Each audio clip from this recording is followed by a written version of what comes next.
You know, here at the Walleye World Event, when fish are weighed in, let me give you a hand with that. It's a heavy fish, plus there's some water in there. What the contestants do is bring their fish in. And this is a very nice tent that they have set up, very close to the boat launch, so people can bring their boat in, somebody holds it, they bring their bag up with their live fish.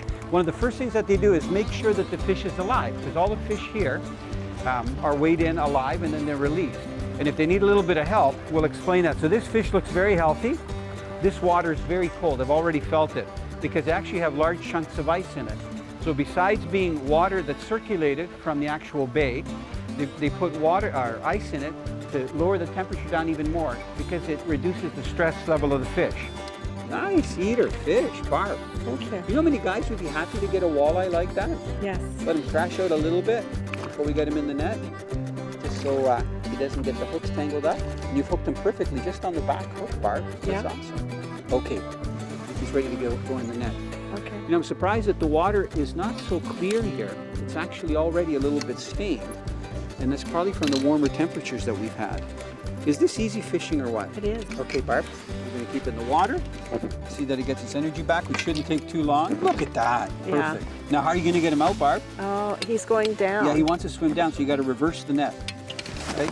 Look at, oh, almost. That's it. You got it. You got it. Beautiful, Barb. He's going to fall out. There he goes. There he goes. Good release, Barbara. Thank you.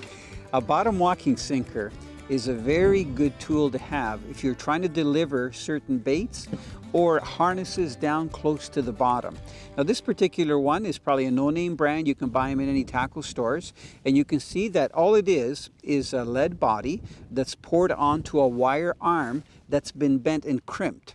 So when this is going along the bottom, it actually goes like this. So that wire's touching the bottom first. As long as you keep tension on it, if you let it go slack, it'll fall down to the bottom, the whole thing, and it can get caught up. But normally they call them bottom walking because if you're moving with the wind, or you're back trolling like we were, or trolling in forward, the only thing that touches the bottom is this wire, and it flexes even if you hit rocks. And behind that, of course, you put on your harness, or if you're using a bait rig, just a straight fluorocarbon leader or monofilament with a hook, or maybe some kind of a floater device. And then, of course, this is where you attach it onto your line.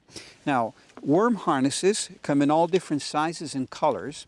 These are some of the ones that we were using. They're made by Lucky Strike, and what I like about them is that they come on fluorocarbon leaders. And if they're in heavy enough weight, like 10 or 12 pound test, they're very abrasive resistance. So it doesn't matter even if you hit rocks that have zebra mussels on there, or you're bouncing on some of the rocks along the bottom, you're not going to nick the fluorocarbon.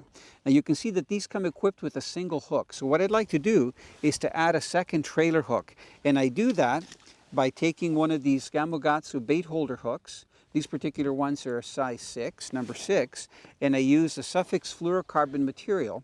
And I used 12-pound test. Some of you may think that that's a little bit heavy, but I like the sturdiness of the 12-pound because it keeps the stinger hook straight down from the first hook.